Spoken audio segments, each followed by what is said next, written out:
agradeció a la Casa de la Literatura por acogernos esta noche y poder hablar sobre un tema que es un tema periférico siempre a la literatura, ¿no? O sea, estos temas de literatura oral, especial amazónica, son temas que más bien le han correspondido a la etnografía, a la antropología, ¿no? A inicios del siglo XX, no puede ver en los tratados de literatura que discusiones de teóricos, que estos estudios, estos relatos orales, el folclore, lo dicen muy claramente, solamente deben ser estudiados por la etnografía, ¿no? Entonces es una apertura, pienso, ¿no?, en los estudios literarios de poder abordar estos temas que son muy complejos, ¿no? Ya el maestro González Pina ha hablado bastante de los rasgos del texto, y yo quería hablar un poco del contexto, ¿no? ¿Quiénes son los aguajún, ¿no? ¿Quiénes son los agualumas? Los agualumas son uno de los 52 pueblos indígenas que hay en la selva, de lo que generalmente la mayoría de nosotros conocemos. Pertenece a la familia lingüística jíbaro, está entre Perú y el Ecuador, está en el departamento de Loreto, Amazonas, Cajamarca. Ahora tiene una población aproximada, según el censo de 2007, de 45.000 personas. Y tiene una particularidad, ¿no?, que este pueblo indígena, este pueblo aguajún, fue uno de los pocos pueblos que derrotó a los españoles en la época de la colonia. Es una historia no conocida, que no sale en los libros de escuela, es una lástima.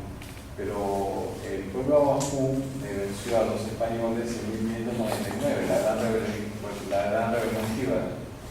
Y desde ahí fue una zona que estuvo libre, una zona liberada, hasta aproximadamente 1920, que entran los misioneros evangélicos, ¿no? Y después del 47, que entran los jesuitas, ¿no? El autor de este libro, José Luis Jordán, es un jesuita.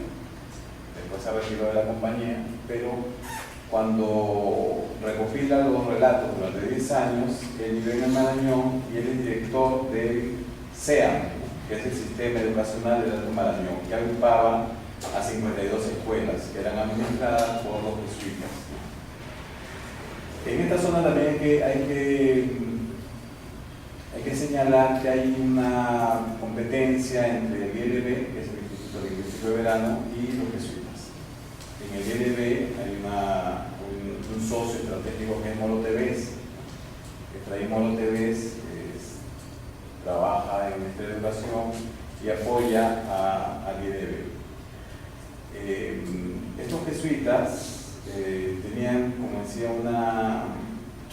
una vasta experiencia educativa, pero también tenían una tradición misional erudita, a diferencia de los misioneros de otras órdenes. Uno, cuando ve las crónicas de los jesuitas, siglo XVII, siglo XVIII, se encuentran con cosas completamente asombrosas, ¿no? Por ejemplo, la primera noticia que nosotros tenemos sobre la ayahuasca, ¿no?, este alucinógeno amazónico, es de un jesuita, Baker, en el siglo XVIII. También recopilaban relatos desde esa época, y como sabemos por libros y hasta por películas, ¿no?, como La Misión, había un diálogo con los indígenas, ¿no?, de tal manera que propiciaban que muchas poblaciones indígenas se apropien también de lo occidental. Los aguajún en nuestra ciudad, en nuestra aldea de entrada, los aguajún eran conocidos, eran un poco visibilizados, ¿no?, en ese tiempo. Hay una poesía de un poeta lambayecano y poeta con Grupo Paredes, que se llama Samarén, que es de 1918. Variedades, uno cuando ve variedades puede ver algunas noticias sobre los agualunas, pero más ligada a la reducción de cabezas, ¿no? Lo que comentaba Gonzalo, que aparece en los mitos. Hay muchas fotos en variedades, en mundial hay muchas fotos de las famosas Sansa, ¿no? De las cabezas reducidas. Pero a partir de los jesuitas ya en el 47, y a partir de esa época hay una serie de sacerdotes que trabajan en el tema educativo. Uno de ellos es el padre Guayar. El padre Guayar, en el año 58, él publica un número donde también está Modo TV, que trabaja su artículo de Aldeas Martillas. Él trabaja un artículo sobre poesía agualuna, José María Guayar. Jordana Laguna, cuando trabaja este texto en los años 70, ya se había alejado ya se había retirado del sacerdocio y trabaja en proyectos más bien educativos, ¿no? Yo lo llegué a conocer a Jordana Laguna hace unos 3 años. Jordana Laguna es, para ver un símil con alguien parecido en la literatura peruana, es como un Enrique Congreves, ¿no? Es un personaje multifacético, Jordana Laguna, ¿no? Primero fue sacerdote, educador, escritor. Todo este corpus místico que aparece aquí en las historias agualunas, en los mitos e historias agualunas, él regresa a España y lo convierte en sucesivas y reiteradas y agotadas ediciones de literatura infantil para niños. Se convierten todos estos relatos. Hay como unas 8 ediciones por lo menos de literatura infantil. Y hace 4 años ha publicado en la editorial Pasacalle una pequeña selección también de estos relatos, ¿no? Hace 4 años lo conocía a Jordana Laguna. Hay que tomar en cuenta que en ese tiempo del libro, que es en los 70s, había una mirada nacional, ¿no? Había como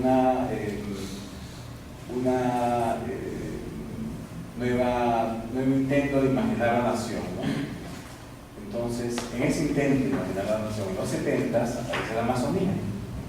Ya lo dijo Gonzalo, en los 60, 67 aparece el libro de Stefano Valesi, y hay una serie de intentos de poder incorporar la Amazonía en nuestro imaginario.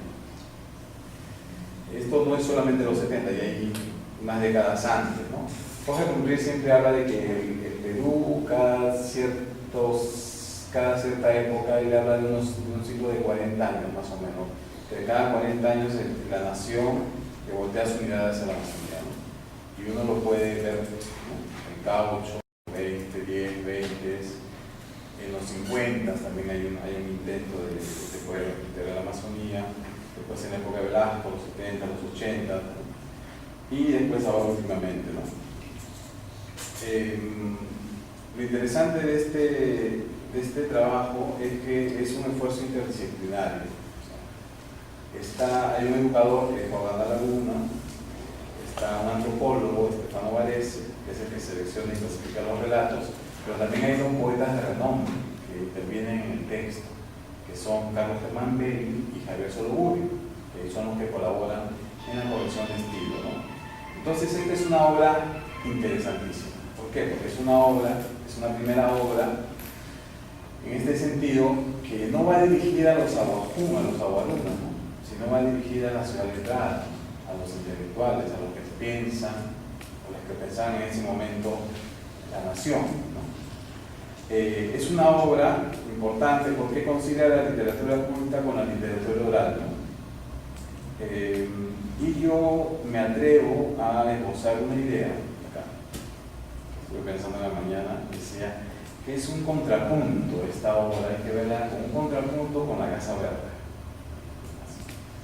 Si nos acordamos de la Casa Verde, lo que hemos leído de la Casa Verde con admiración, los retratos que tiene Vargas Llosa de los agualunas los presenta como personas, como una sociedad alejada de la historia, ¿no? Unos personajes históricos. Si ustedes se acuerdan la manera en que ellos tienen de hablar, ¿no? Son en muchos casos consumidos culturales, ¿no? ¿no? Un personaje agualuna que se rebela contra los mestizos de Santa María y Nieva y está colgado ahí en la plaza, solo es capaz de comunicarse con sonidos culturales. Solamente son sonidos onomatopéicos, culturales, ¿no? Y en cambio vemos acá en este libro que hay detrás de eso, ¿no? Detrás de todo esto hay todo un saber tradicional. Hay un saber tradicional y una sociedad dinámica que es capaz de incorporar lo otro, lo ajeno, ¿no? Apropiarse y recrearlo en su propia cultura. Y es interesante que el temor que tiene Jordana Laguna de que se pierda la cultura, tiene un temor es un temor de los antropólogos y educadores de la época, ¿no? Que viene con la escuela, viene la carretera, los propios misioneros, en posesión del Estado, el mercado. Entonces hubo una corriente de antropólogos de querer cuidar a estas sociedades, ¿no? De muchas veces encapsularlas. Pero lo que nos hemos dado cuenta con los años que son sociedades totalmente dinámicas, ¿no? Que no se oponen a los cambios y que en estos procesos de globalización, que ya han pasado por varios, han pasado, Santos Granero habla de 3 procesos de globalización. Uno en el siglo XV, con el descubrimiento de América, la época del caucho, y que es un tercer momento, ¿no? Otra cosa interesante de la obra es que esta obra se realiza en la escuela, ¿no? Es en la escuela, o sea, la escuela como conjunción de saberes, ¿no? La escuela como un puente entre el oral y el escrito, ¿no? La escuela donde participan maestros, alumnos, y donde democratiza, actualiza y dinamiza los relatos. Sería diferente si esto lo hubiesen contado, solamente hubiese salido como las recopilaciones de los antropólogos que buscan a los ancianos de la comunidad, ¿no? Y son combinaciones completamente diferentes a las que encontramos acá, ¿no? Entonces,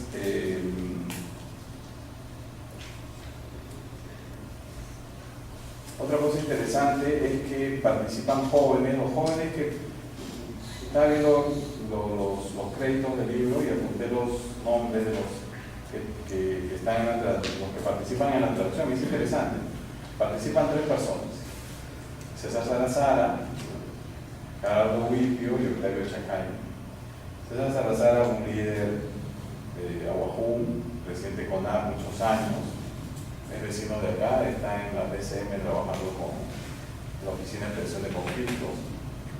Gerardo Huipio es descendiente, es interesante, es descendiente de Jun, de la Casa Verde, ¿no? El Jun de la Casa Verde, todos los Huipio, el apellido Huipio en el tiempo, todos son descendientes, hijos, nietos de Jun, ese es Gerardo Huipio. Y Octavio Chacaime es un profesor que lo conocí también hace un buen tiempo, todavía está vivo. Y él participó, no sé si se acuerdan ustedes de la película de Werner Herzog, Ferrando. Él participó en una primera etapa con él, ¿no? Lo dijo, bueno, Gonzalo, ¿no? Estos mitos sangualunas, todos los mitos, nos muestran una etapa primordial, ¿no? En que cuerpos sin nombres, espíritus ciertos, el yo y el otro, la maloca y el bosque se penetran mutuamente, sumergidos en un mismo espacio. Y entre los pueblos amazónicos, para poder entender este libro, tenemos que partir de la idea de que la condición original común no es que a los animales no es la animalidad, ¿no? No es que sea el mono y de ahí desarrollemos el hombre, sino al revés, todos somos humanos. Y la gran división mítica no es tanto la cultura la que se aparta de la naturaleza, sino como esta la que se aleja de aquella, ¿no? Entonces, en este espacio mítico, los humanos actuales, nosotros, a diferencia de los animales, ganamos atributos, ¿no? Los aguacún aprenden a comer más alto, de verdad, y no tierra, a hacer una chacra, a construir malocas, a cultivar la yuca.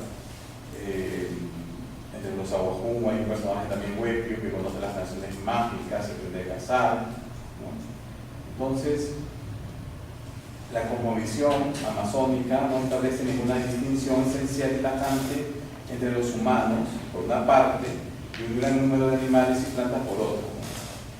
La mayor parte de estas entidades que pueblan el mundo están unidas unas a otras en una relación continua y constante, animada por principios unitarios y gobernada por un régimen idéntico de sociabilidad, ¿no? Por eso en el universo mítico Aohun, los animales tienen atributos idénticos a los del ser humano: la intencionalidad, la vida afectiva, el respeto hacia unos preceptos éticos. La sociabilidad de los animales es parecida a la de los hombres y se nutre de la misma fuente: solidaridad, amistad y deferencia hacia los ancestros. Estos son los espíritus invisibles que presiden las migraciones de la casa, gobiernan su dispersión y se encargan de su regeneración. Por consiguiente, los animales difieren de los hombres solamente por su aspecto, ¿no?, que algunos antropólogos llaman esta simple ilusión de los sentidos, ya que las envolturas corporales distintivas que generalmente muestran no son más que disfraces para engañar a los hombres. Cuando visitan a estos en sueños o en sesiones de ayahuasca, los animales se revelan tal como son en realidad, es decir, bajo su forma humana. En resumen, en la cosmovisión Aohun, los animales son gente o se ven como personas. Esta concepción casi siempre está asociada a la idea de que la forma material de cada especie es un envoltorio, un ropaje, que esconde una forma interna humana, normalmente visible tan solo a los ojos de la propia especie o de ciertos seres que son capaces de explorar otros espacios y tiempos, como los chamanes. A mí me llama la atención aquí en el libro, una de las cosas primeras que me llama la atención es que tiene un corpus tradicional de mitos, ¿no?, de mitos de origen, mitos etiológicos, mitos heroicos, ¿no? Pero hay relatos míticos que no aparecen. ¿Por qué el autor privilegia a unos? ¿Por qué el privilegio empieza, por ejemplo, no hay relatos míticos que para trasladarlo al mundo andino, por ejemplo, ¿no? O sea, mitos de origen, como los de Pachacama, o los mitos del mundo incaico, ¿no? En el mundo Aohun hay un ciclo, que también lo ve García Rendueles, que le da mucha importancia, un ciclo de relatos míticos, donde está Exa, que es el sol, y Nantu, luna, ¿no?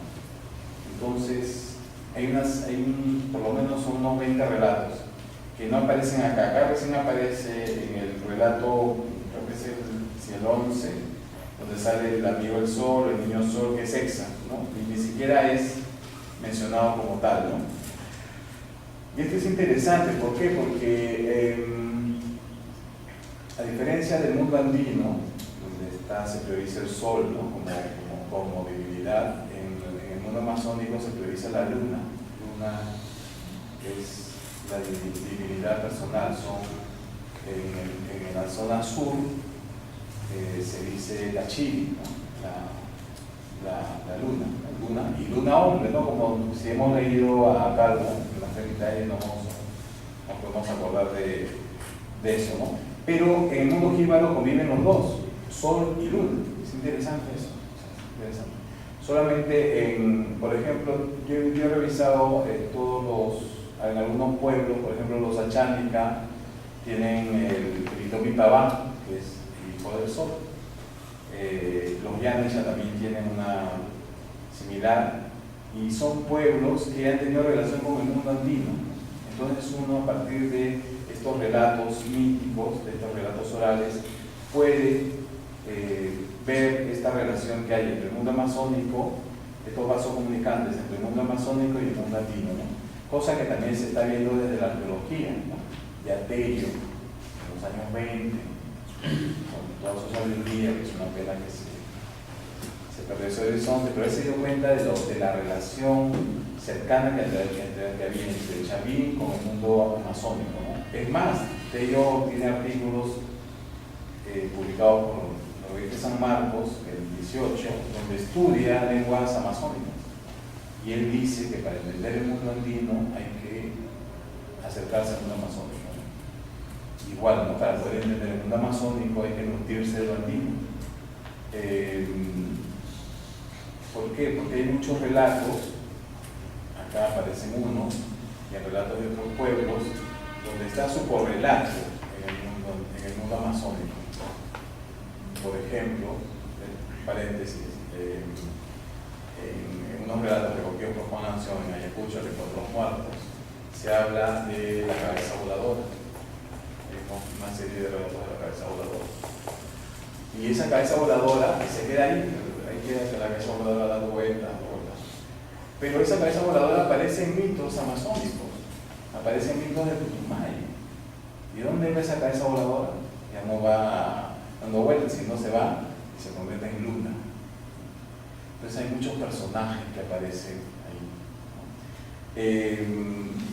Entonces, ¿con qué relato empieza el libro de nuestro amigo Jordana? Con Nungui.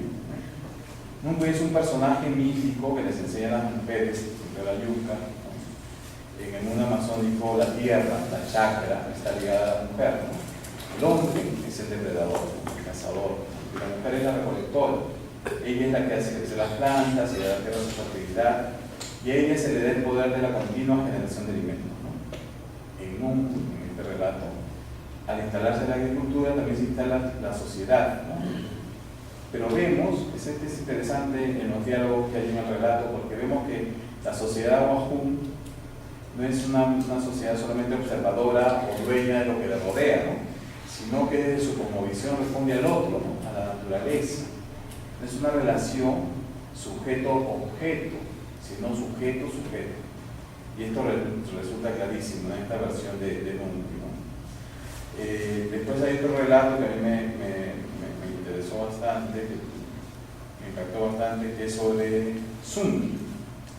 Zunqui es la sirena del Alto Marañón, ¿no? Y la sirena la vemos en el mundo costeño, la vemos en el mundo andino y la vemos en el mundo amazónico, ¿no? Pero aquí hay una particularidad, que la sirena no se queda en el río, sino de que la sirena va a la casa de un hombre que seduce. La hija de la sirena, la hija de Zunqui, es que Zunqui va de esta sirena para la casa de este hombre al que seduce, ¿no? Y hay un relato, eso también tiene un correlato con el mundo andino, porque hay un relato recogido por el maestro Macera y Rosado Landazábal sobre Sarwa, sobre una sirena en Sarwa, que es igual, ¿no? Esta sirena no se queda seduciendo al hombre en la laguna, sino que se va a convivir en la comunidad de este hombre, ¿no? Entonces, en este relato es interesante porque Zunqui castiga a los Awajún, ¿no? Porque este hombre está conviviendo con la hija de Zunqui, la esposa se da cuenta, ¿no? Ahí también hay una censura, es interesante porque ahí aparece la escuela, aparece la religión, porque tradicionalmente los jefes, los mun, los apus, Awajunas eran polígamos, podían tener muchas mujeres, eran cazadores, pero aquí hay un castigo hacia la poligamia, ¿no? O sea, no puedes tener dos mujeres, no tienes una. Entonces ahí la esposa, la señora de este pescador, se da cuenta que está la hija de la sirena en su casa y le prende fuego, ¿no? La oposición entre fuego con el agua.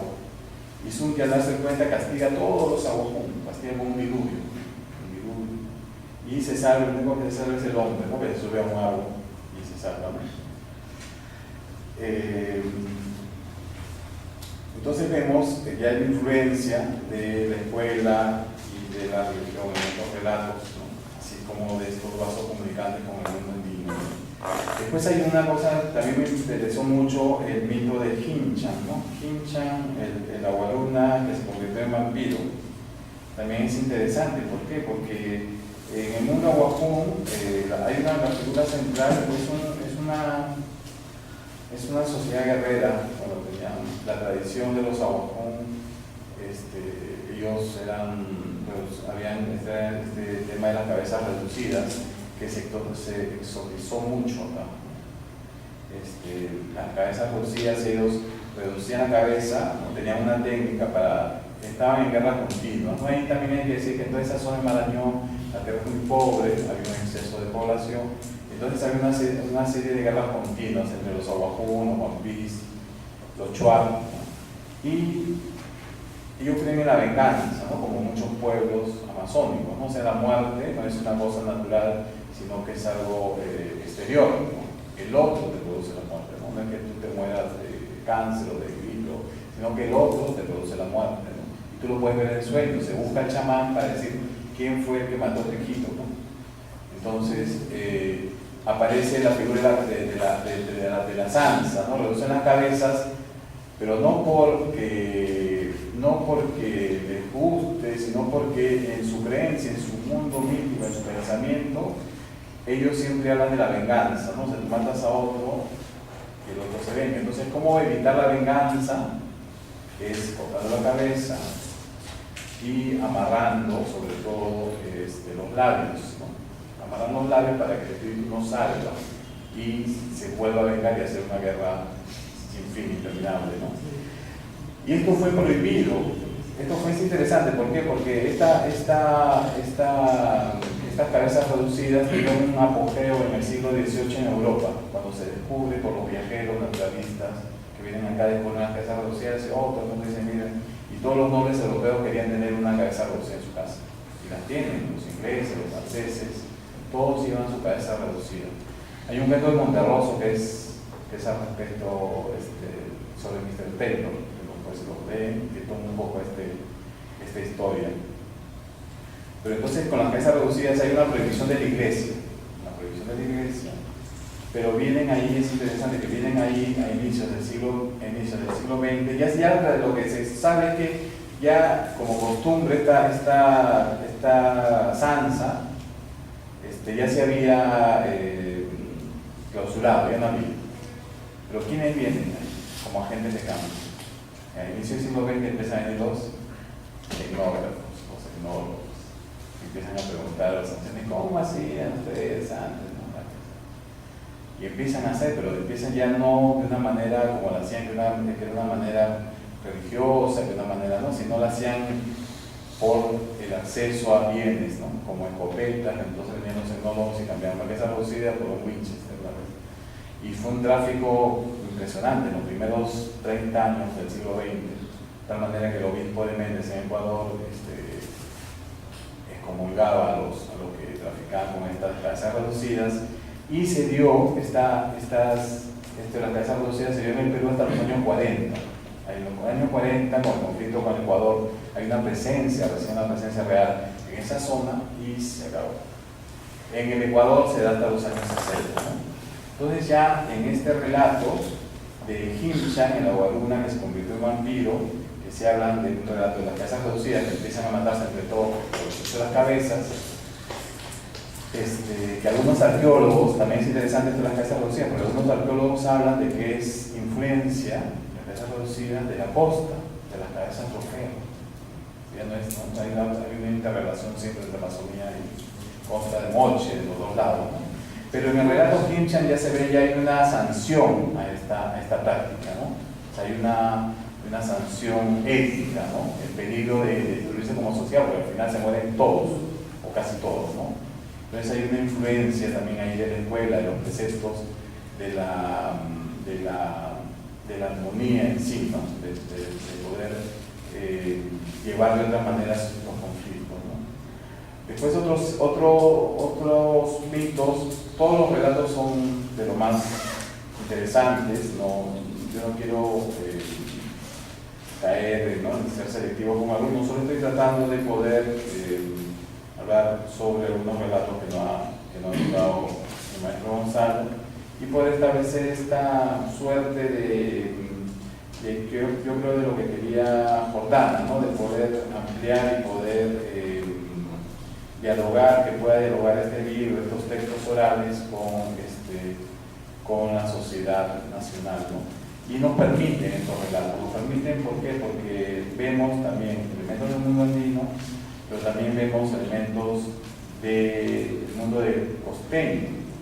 En el ciclo de Iguans hay el relato del cangrejo gigante, que hay una lucha del pueblo Aguajún contra el cangrejo gigante. Y lo que digo a continuación entre comillas, es un trabajo de Jaime Arriaga, que es un antropólogo sanmarquino, que él ha establecido a partir de la iconografía mochica, con la iconografía mochica, tiene un trabajo que lo ha publicado un texto editado por Gonzalo hace unos años, la relación entre el mundo mochica con el mundo aguajún.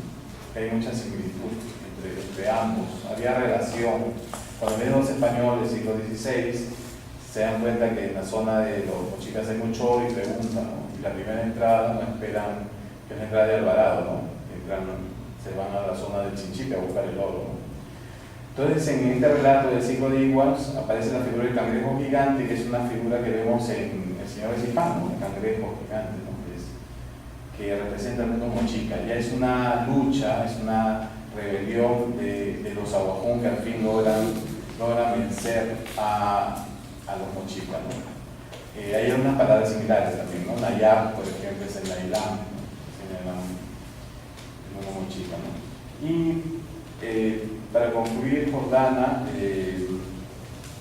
trabaja un tema interesante que lo pone en el mundo mítico y actualiza este relato, ¿no? Que aparece la figura del soldado, ¿no? El soldado como personaje fantástico, además, ¿no? Es una cosa interesante que aparezca el soldado, ¿no? ¿Y por qué? Porque hay una presencia militar en la zona muy fuerte, ¿no? En la zona de frontera, todo esto de la guerra. Ellos tienen muchos relatos de la guerra con Ecuador, porque muchos de los aguajún y de los huampisa fueron guías del ejército peruano, ¿no? Entonces hay esta relación entre el puma y el soldado, ¿no? Y cómo puede vencer el soldado al puma, ¿no? Cómo que el libro termina de esa manera, ¿no? Cómo lo social, cómo la sociedad al final doblega en una lucha continua a la naturaleza, ¿no? Al final el puma se repliega y el soldado es el que vence, aunque es interesante porque ahí vence el soldado, pero los relatos, o sea, que el cierre magistral del libro, ¿por qué? Porque cuentan, ¿no? Los propios aguajún le cuentan a Jordana que en Iquitos, ¿no? Que es una ciudad importante de la Amazonía, ahora es una ciudad de 500.000 de personas, dicen que el puma es invencible. O sea, hay un soldado vence, pero en Iquitos hay esta figura de que el puma es invencible, ¿no? Que la naturaleza no se puede tomar esta idea de separación, ¿no? Que se tiene siempre desde la ciudad hacia la selva, por eso es que fracasan todos los demás proyectos de desarrollo hacia la Amazonía, ¿no? Pero ese es un libro totalmente encantador, atrapa la lectura, es de fácil lectura, es de sencilla lectura. Yo estoy contento de poder haberlo releído y compartir algunas ideas con ustedes. Muchas gracias.